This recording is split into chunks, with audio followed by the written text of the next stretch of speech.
చప్పట్లు కొడుతూ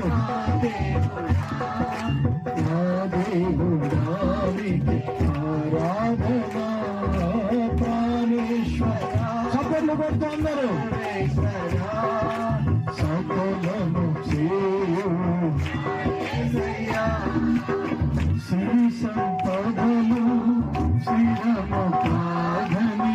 శుభభోగములు జీవపురంబవని వాక్యముని చితిరే శరీర కార్యమును మరణము తీర్చునని లోకపు ఆశలు అది చూపునని